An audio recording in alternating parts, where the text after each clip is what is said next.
Doctor Babasaheb Ambedkar, ज्ञात अज्ञात सर्व महात्म्यांना वंदन आणि सर्व मित्रांनो, खरं तर आपण जेव्हा रिपब्लिक पक्षाचं काम करत असतो तर राजाभाऊ खोबराकडे बोलायचे, रिपब्लिकन पक्षात काम करणं हे सतीचं वाण आहे.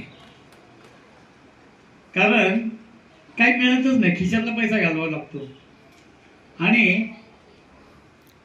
हे सतीचं वाण याच्यासाठी काय, या रिपब्लिकन पक्षामध्ये इमानदार लोकांची कमी नाही. अत्यंत इमानदार लोक रिपब्लिकन पक्षात आहे.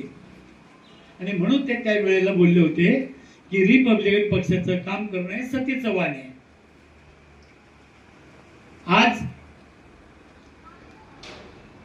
इथे वसंतराव मस्के यांना आपण महाराष्ट्र प्रदेश सचिव आणि मराठवाडा संपर्क प्रमुख म्हणून आपण नियुक्ती केली. पूर्वी रिपब्लिकन पक्षाचे अनेक ठिकठिकाणी ज्या शाखा होत्या त्या कार्यरत राहिल्या नाहीत. संपूर्ण मराठवाड्यात आणि विदर्भातही आपण चांगल्या पद्धतीने काम करत होतो.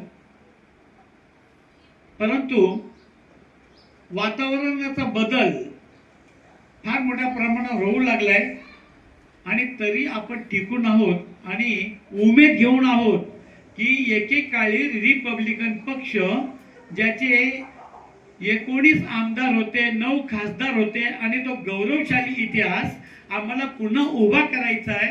आणि म्हणून आम्ही एक काम करतोय. रिपब्लिकन पक्षाचा गौरवशाली इतिहास आहे. अनेक लोकांना माहित नाही की रिपब्लिकन पक्ष याचा गौरवशाली इतिहास असू शकतो. म्हणून आज जी लोक, काल मला काही लोक बोलले की अहो खरंच साहेब तुम्ही एकटेच राहिलात, सगळे बीजेपी कडे गेले. ठीक आहे, गर्दीत सगळे जातात, झुंडीत सगळेच जातात, वाहत्या प्रवाहावर सगळेच जातात. आम्ही प्रवाहाच्या विरुद्ध पोहणारी लोक आहोत आणि आम्ही जिंकणार आहोत. कारण प्रवाहाच्या विरुद्ध पोहतात तेच पुढे पुढे निघत असतात. प्रवाहाबद्दल काय कचरा पण वाहत जातो ना. आता जी सगळी प्रवाहाबद्दल वाहत चालली लोक आहेत ही कचरपट्टी आहे.